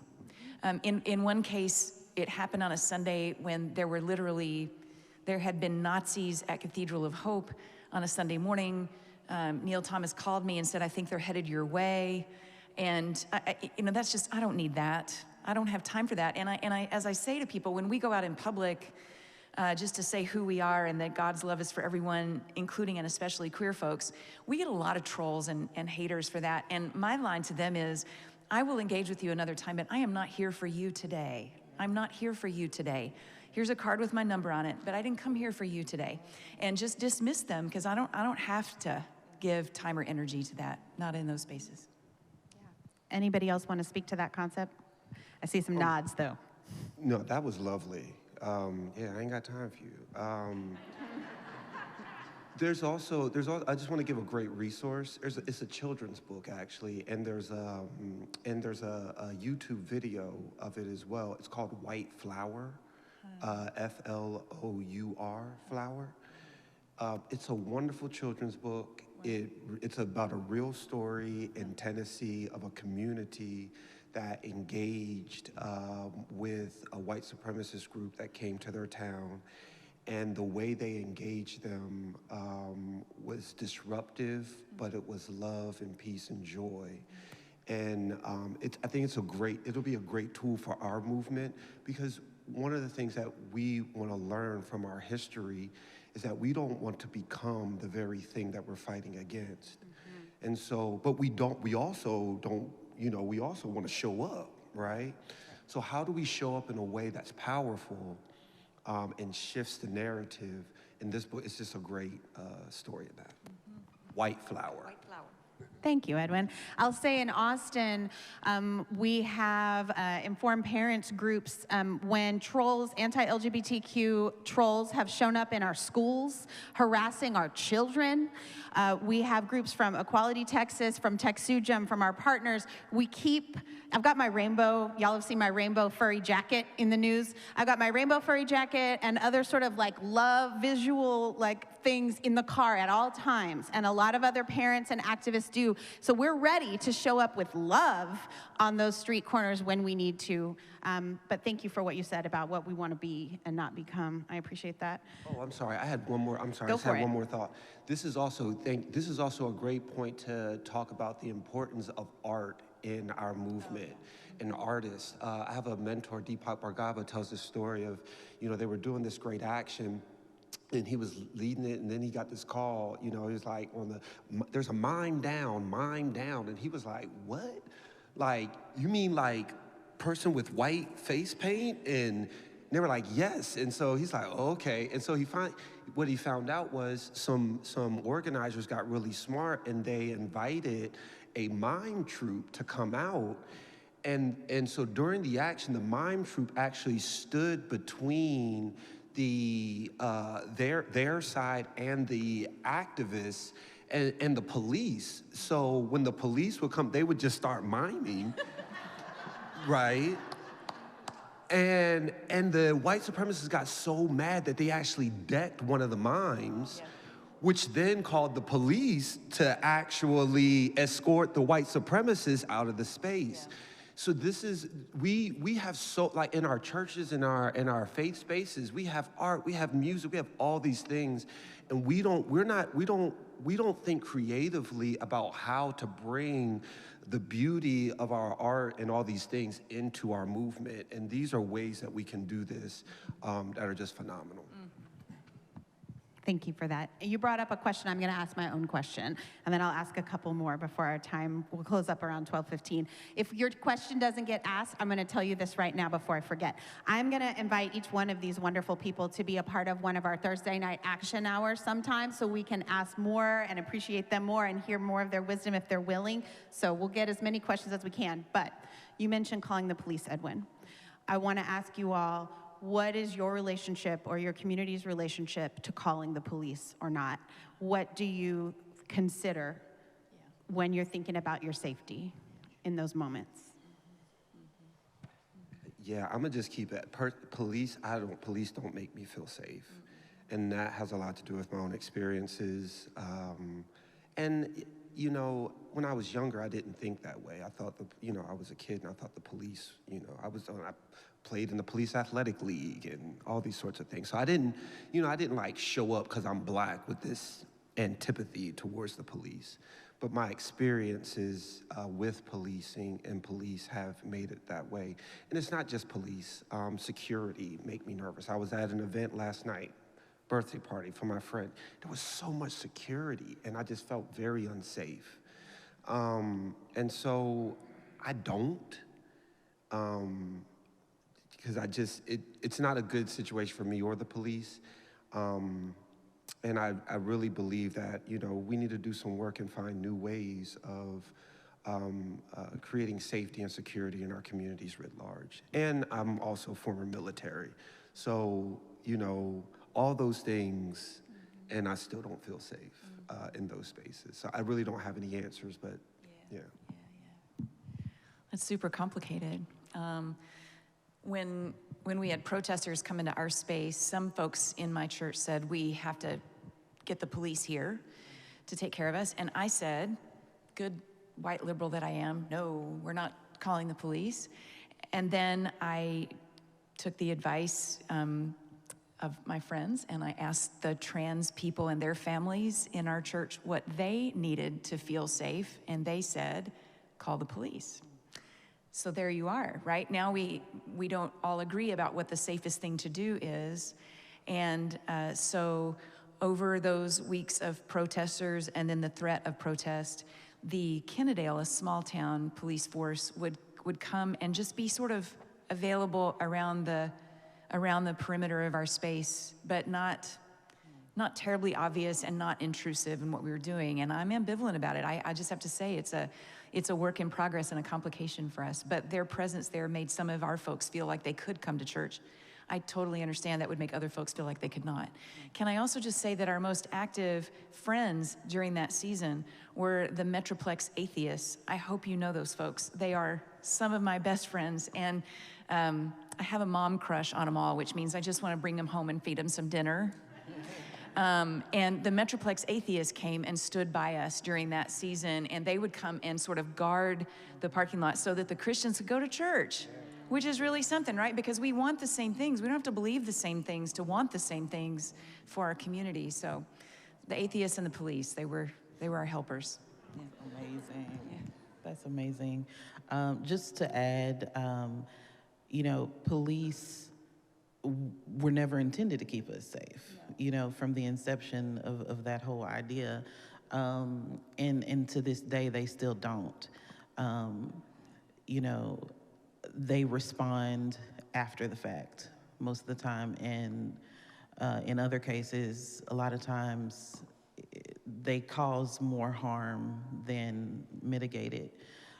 So yeah, I agree with everything that y'all stated, particularly about us being creative and beginning to move in the direction of abolition. And that's a journey, that's a process, you know, figuring out what does safety really mean and what will really bring us what we're looking for so that everyone in our communities feels safe. When you ask people in communities that are over-policed and under-resourced, they never say police. When you ask them, what makes you feel safe? Or what would make you feel safer? Police is never the answer there.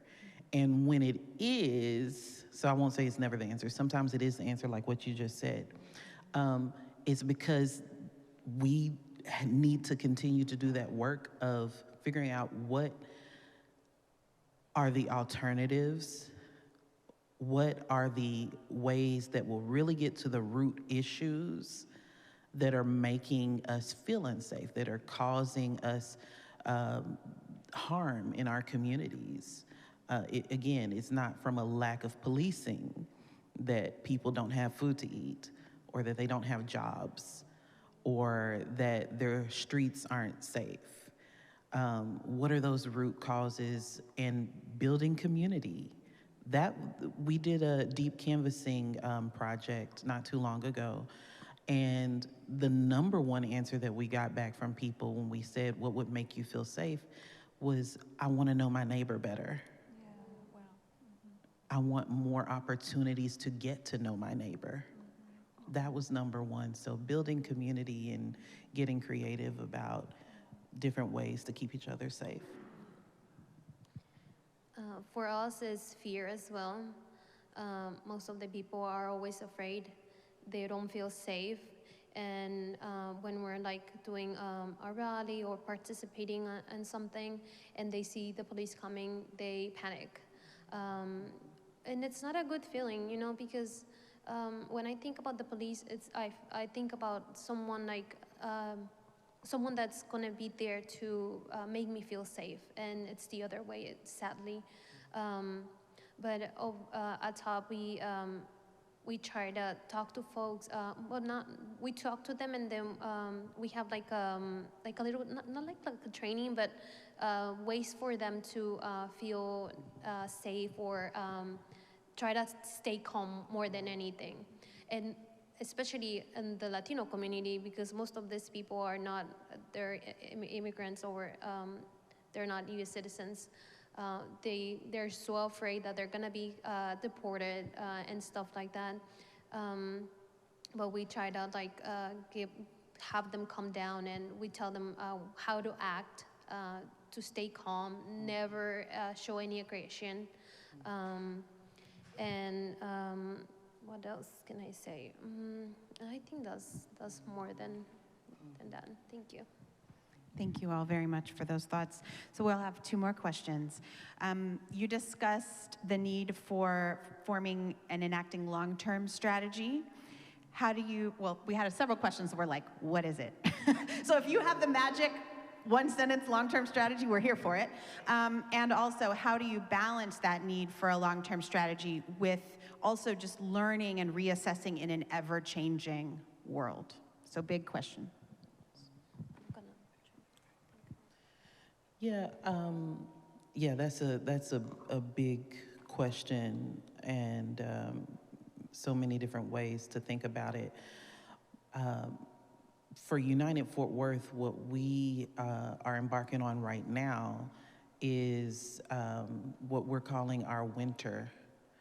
And so I would say, to kind of answer that, is to don't be afraid to take a step back from putting out fires all the time and being on the defense, to take a step back and really begin to think about how can we reach the goals that we want to reach?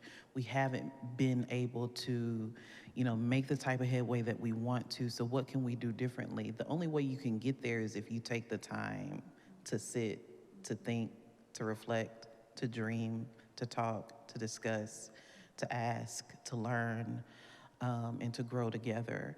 And so, and I'm losing the exact question, but I think that's the way that we move forward, is by taking a step back sometimes, and just kind of recalibrating, and really not getting caught up, something I heard someone else say earlier today, not getting caught up in how they want us to become burnt out, and depleted, but really going back into our own strength and our power, that we find that together, in dreaming together. Hyper-local. I cannot read all the emails that come about all the things that are happening on the national, the state, the county, and local level, but I don't have to read the, say, Mansfield ISD School Board agenda every month now, because I know someone else who's doing that, and cooperating with people we have agenda watchers for several city councils and several school boards, a couple library boards kind of around where I live, and those people watching those agendas and just sort of seeing as things sort of creep in, because they do. And I think in terms of our opponent, we got outplayed on the hyper-local level. I think that the Dobbs decision started in the 1960s, yes, and it started in very, very local places, local elections, local ordinances, et cetera, and sort of worked its way up. It's the opposite of trickle down. So, and I think we've been outplayed in that way at the hyper-local level. So pay attention, and maybe just choose one. Just choose one thing, one body, a city council, a library board, a school board, that you want to pay attention to and hold accountable. Meaning, go to the meeting. It's once a month. You go to the meeting, you sit there, doodle on your iPad or whatever, while they do most of the stuff, because most of it is nothing. But once in a while, it's something, and we need people there. We need people there. Strategy, my favorite topic. One, I'll offer another resource. There's a book called Practical Radicals, written by Deepak Bhargava, who I mentioned before, and Stephanie Luce.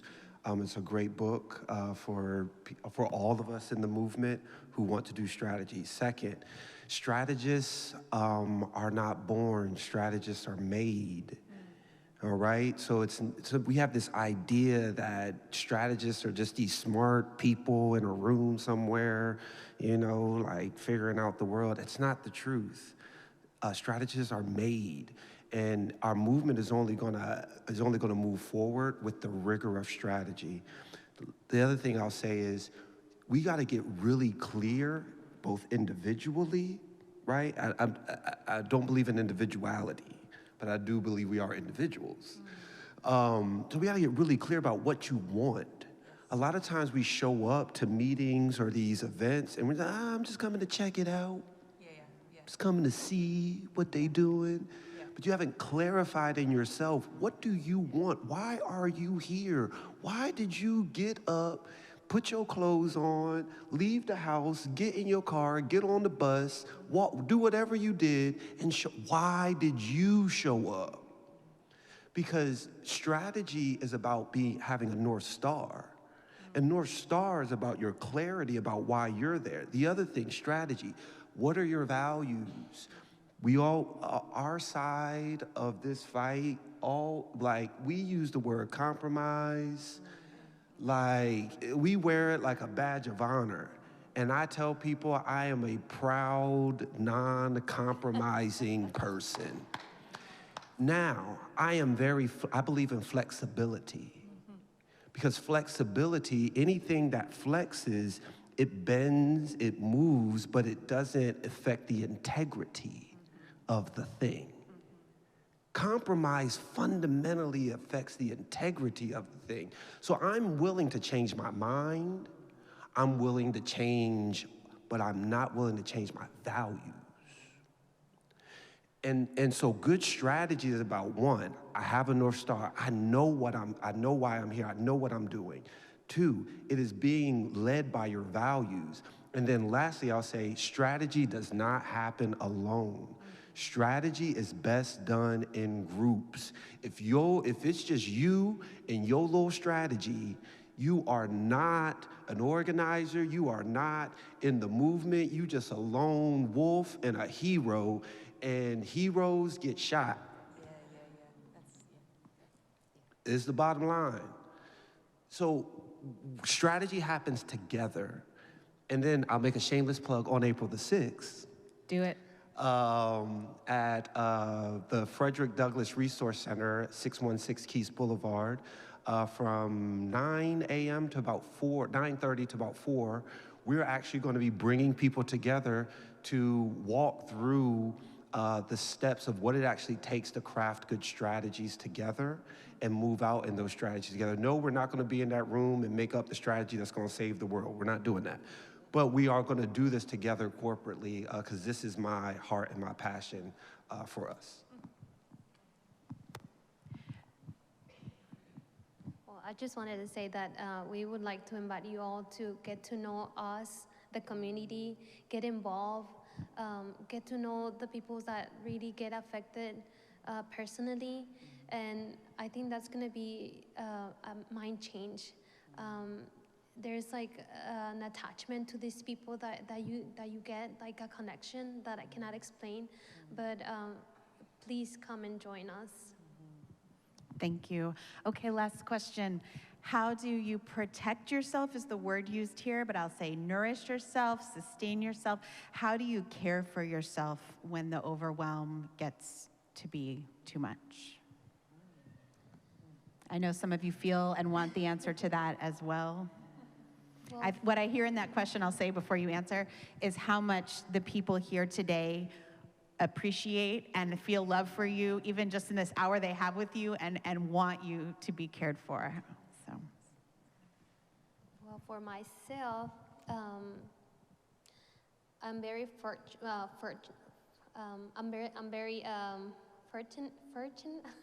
forgot the word. Yes, yes, fortunate. Yes. Sorry, guys. My English and my Spanish, they're crossing. That to have a lot of people that are really, really there for me.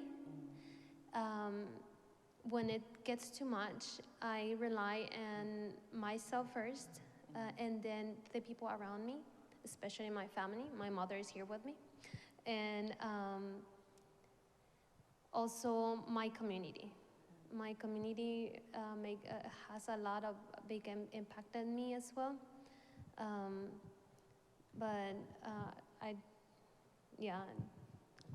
I hope I answered. You did. Thank you. Yeah, I like that you said myself.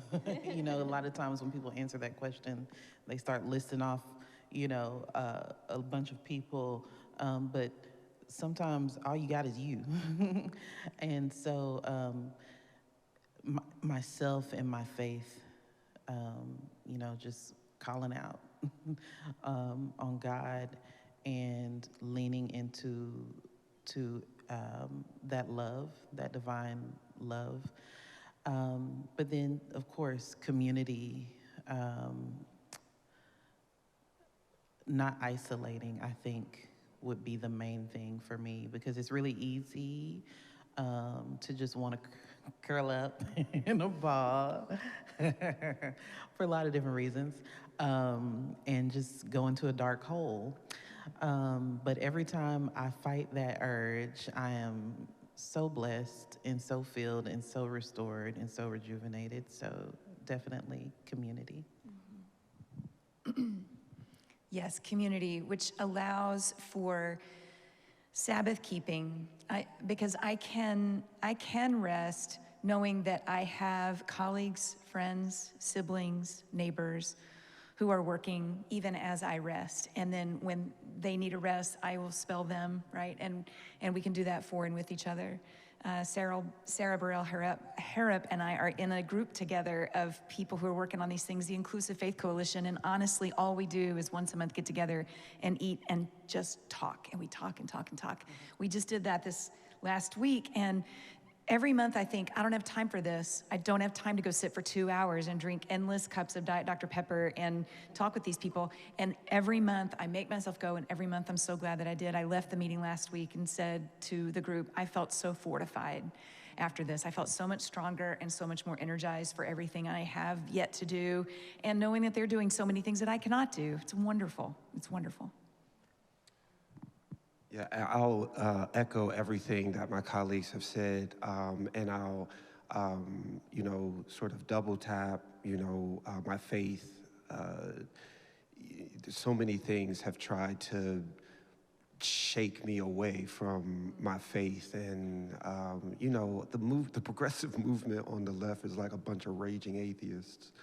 So it's a little subtle joke, but. Being able to even step into these spaces and still hold on to my faith has been what keeps me and my colleagues who don't have that to ground them. I'm always praying for them because I watch how this work just beats on them in a particular kind of way. And then lastly, the people who are like my close friends, they do not do this work. They don't. I'm the social justice person in the group. And a lot of us in this movement, we do this work so much that we look around and all of our friends are doing the same stuff. So then when we're going to hang out, all we talking about is Senate Bill 4 and you know what I mean? Like you can't escape it. It's all, and so like my friends, I start talking about this stuff, they look at me cross-eyed and be like, man, have a drink. That, and it grounds me and it brings me back to the world that we live in and not the flurry of my everyday work. Thank you. When Edwin and I get together for lunch, we talk about rock and roll and sports and travel. So we could also have tables by fun topics out there if you want. Make sure you ask somebody about their hobby too while you're here. Thank you all so much for the gift of your life experience, your work, everything that you shared. I will say to you all, just echoing what they shared, the relationships with other people in this work, being able to do a Zoom call curled up, when Pamela and I were laughing because we did a Zoom call yesterday about this and we were curled up. Just being able to show up as you are in the work with your people and your friends and finding who those people are. Just deepest appreciation. And for those of you that were just getting to know each other, excited to get to know you and lift up your work along the way. You all, thank you so much for your questions. If we didn't get there yet, please, I'm gonna follow up on emails from this day with information about all these folks, how to support their work, how to be engaged. This is the beginning for some of us of how we're going to be working with you. Just can we give them a big standing O if you like to stand? Thank you so much.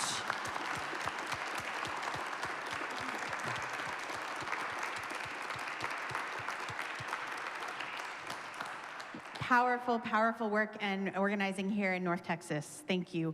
All right, we're gonna sing a little bit, and we're gonna take our group photo, which we invite you to be in as well. The wonderful Joel Woyton from Horizon is here, offered to play guitar. Speaking of bringing your art, as Edwin mentioned, we always wanna sing, and so we have a couple of you songs. No, we don't have the words, but I believe in you. The words that you don't remember, you can hum, you can do whatever feels good to you, and then we'll gather up here after a couple songs for a group photo. All right. How about we start with this little light of mine? How about that, everybody? We already did it? You're right, we did. We are a gentle, angry people. Do we know that one? All right. Ready? Would you like to stand to sing? You don't have to, but 170 if you like it out of the hymnal. 170. Ready? Give me a note. Here we go. You ready? We are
gentle, loving.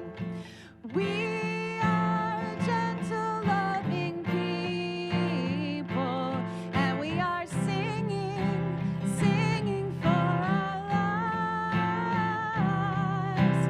We are a gentle, loving people, and we are singing, singing for our lives. You sound so good. All right, thanks, Joel. What do we have? Building a new way. What number is that? Do we know? Who's in the choir? 1017. Teal hymnal if you've got it, but we'll teach it to you. Building a new way. Ready? You'll get it. We are building a new way. We are building a new way. We are building a new way, feeling stronger every day. We are building a new way, working to be free. We are working to be free. If you want to dance, you could dance. We are working to be free. Hate and greed and jealousy. Hate and greed and jealousy. Good job. We are working to be free. We can feed our every need. We can feed our every need.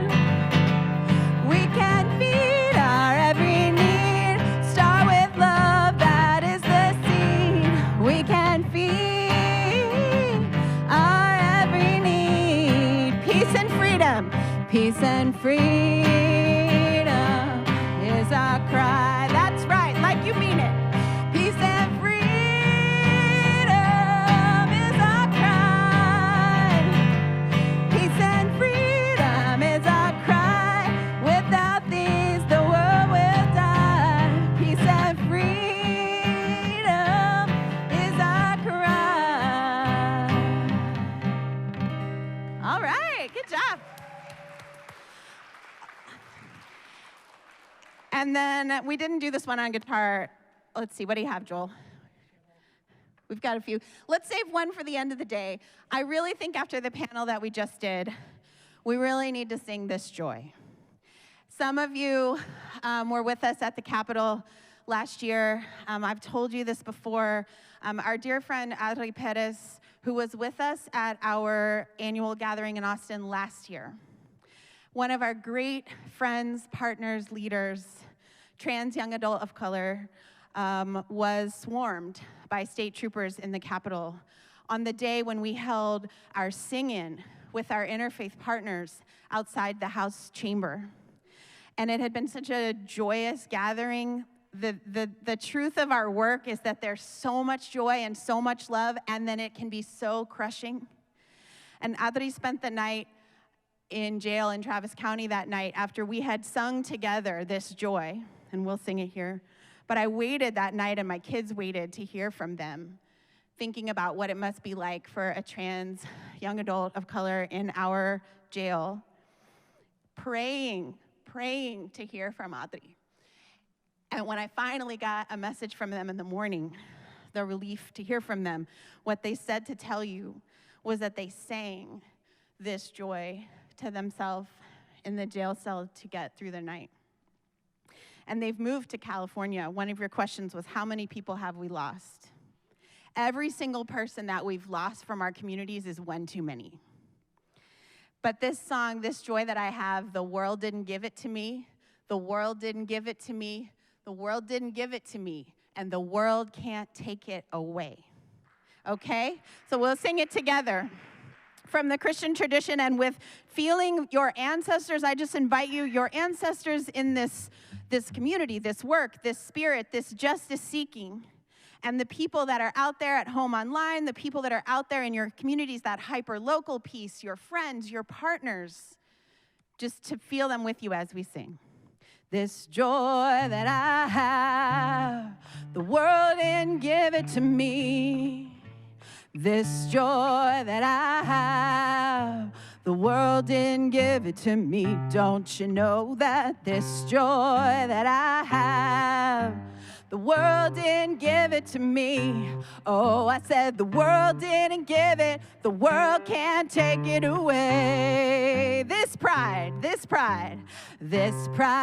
that I have, the world didn't give it to me. Oh no, this pride that I have, the world didn't give it to me. Don't you know that this pride that I have, the world didn't give it to me.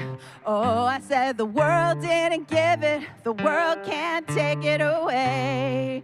This peace, the peace in your soul, this peace that I have, the world didn't give it to me. This peace that I have, the world didn't give it to me. Oh no, this peace that I have, the world didn't give it to me. Oh, I said the world didn't give it. The world can't take it away. And our last one is this love, real big. This love that I have, the world didn't give it to me. Oh no, this love that I have, the world didn't give it to me. Don't you know that this love that I have, the world didn't give it to me. Oh, I said the world didn't give it. The world can't take it away. That last line a couple times. The world didn't give it. The world can't take it away. One more time. The world didn't give it. The world can't take it away. Amen. Thank you for singing with me. Thank you, Joel. Thank you. All right, my friends. You sound beautiful and you are beautiful. Will you please come forward and let's arrange ourselves for a group picture. Our wonderful volunteer, Dave Troiano from Horizon, is going to take that group picture. Come on down. We're going to figure it out. I believe in us. And then we get to eat. And then we get to eat. Okay. Thank you so much. You got it.